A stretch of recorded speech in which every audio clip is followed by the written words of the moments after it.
Un home jove i cec surt d'un edifici i camina pel carrer. Soc estudiant de la UDG i tinc una discapacitat sensorial i fisicomotriu des de fa poc més de 4 anys.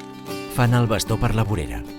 De mica en mica vaig començar a escoltar el meu entorn i vaig anar trobant el meu camí.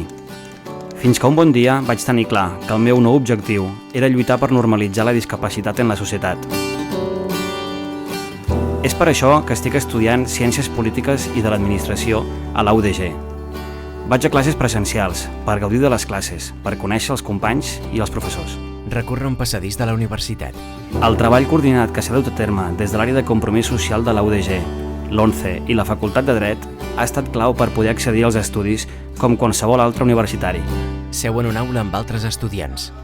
Avui dia sóc un universitari més i gràcies als companys, al personal PAS i als professors, cada dia resulta més senzill formar part de la comunitat universitària.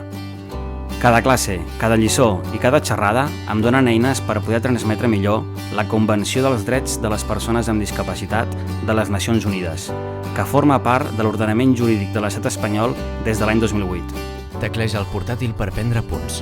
Finalment, dir-vos que tinc la sort d'estar al capdavant de Multicapacitats, Associació d'Estudiants amb Discapacitat de la UDG, des d'on vetllem pels nostres drets.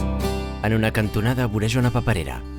Hola, el meu nom és Isaac Pedrós, tinc 39 anys, sóc estudiant de la UDG i estic afiliat a la ONCE.